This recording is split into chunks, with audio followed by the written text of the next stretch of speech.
நாட்டில் என்ன நடக்குது என்பது தொலைக்காட்சி அன்பர்களுக்கு உங்களுக்கு நல்லா தெரியும்.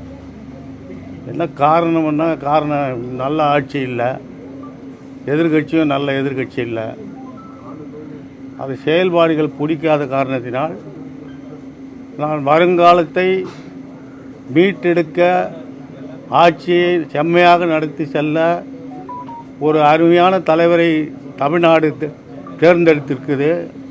அதற்கு துணையாக நானும் சென்னை மாவட்டத்தை வட சென்னையில், குறிப்பாக வட சென்னையில் நான் இருக்கின்ற காரணத்தினால் என்னுடைய ஒரு உழைப்பும் அதற்கு இருக்கட்டுமே என்று நான் அந்த கழகத்தில் இணைந்தேன். அதிமுக வட சென்னையில் பல கட்டமாக நீங்கள் வளர்த்து இருக்கீங்க. உங்கள் பேர் அங்கே சொன்னாலும் அதிமுகவுக்கும் எல்லாரும் தெரியும். இப்போ நம்ம டிவிகேல இணைஞ்சிருக்கோம். எப்படி கொண்டு போக போகிறீங்க? 2026 சட்டமன்ற தேர்தலில் உங்கள் தொகுதியில் போட்டிட போகிறீங்க? அதெல்லாம் தலைவர், தளபதி, பொதுச் செயலாளர், அவங்க நிர்வாகிகள் அவங்க என்ன முடிவு எடுக்கிறாங்களோ அந்த முடிவு கொடுத்தான் நடப்பேன். சார், நீங்கள் விருப்பமனு கூட வந்து அதிமுக அளிச்சிருந்தீங்க. ஆமாம். ஷார்ட் பீரியடில் என்ன நடந்துச்சு சார்? தேர்தலில் போட்டிடுறதுக்கு விருப்பமனு கூட கொடுத்தீங்க. விருப்பம் பண்ணி கொடுத்துட்டு நான் போய் கலந்து கொள்ளவில்லை. விருப்பம் பண்ணி ஷார்ட் பீரியடில் இவ்வளோ 2-3 ஒரு 10 நாள் 15 நாள் அப்போ எனக்கு அந்த அவங்களுடைய செயல்பாடு பிடிக்கல. இவ்வளோ நாள் பிடிச்சி 10 நாளில் பிடிக்கல. ஆமாம், பிடிக்கல. கொளத்தூர் தொகுதியில் முதலமைச்சருக்கு எதிராக அதிமுக சார்பில் அவங்க நிறுத்த திட்டமிட்டிருந்தாங்க. முதல் கட்டமாக உங்கள் பேர் வந்து பரிசீலனை எடுத்து சொன்னாங்க. திடீர்னு விலகிறதுக்கான காரணம் என்ன சார்? அவங்களுடைய செயல்பாடு எனக்கு பிடிக்கல. கழகம் வளர்ச்சி அடைகிறதுக்கான காரணமாங்க நாம் எடுத்து செல்லக்கூடிய வேலையை சரியான முறையில் அவங்க நடத்த முடியல. அவங்களால என்னை பொறுத்தவரைக்கும் கேட்டிங்கன்னா அதிமுகவிலையும் அந்த நான் பண்ணுற செயலுக்கு அவங்க சரியாக ஒத்து வரல. அதனால் விலைக்கு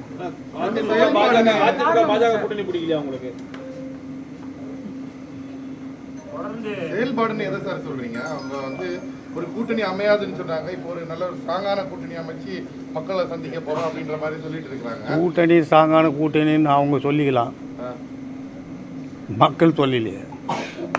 மக்கள் சொல்லலை இது வரைக்கும்.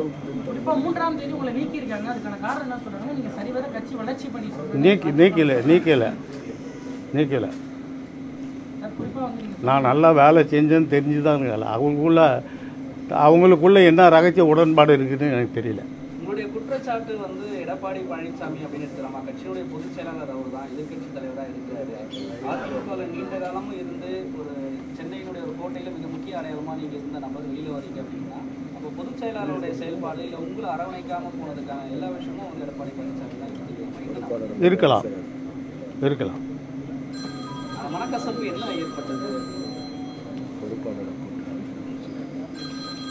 மனக்கசப்புன்றது ஒரு ஒரு ஒரு நான் ஒரு 2-3 மாத காலமாக நிச்சயமா இல்லைங்க. இல்லை.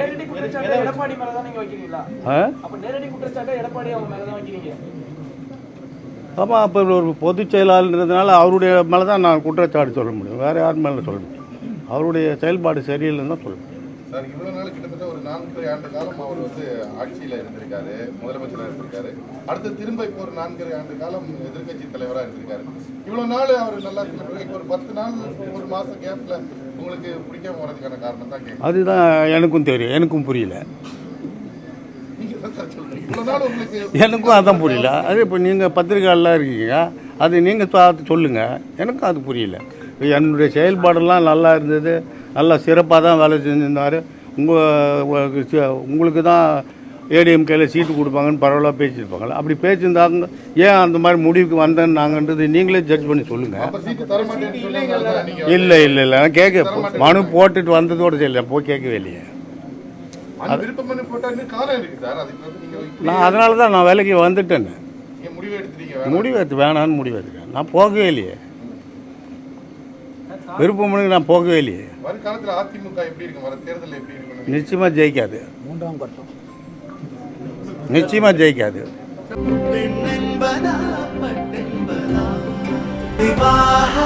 மணப்பெண்ணின் பிரத்யேகமான திருமணம் விவாஹா தி சென்னை சில்க்ஸ்.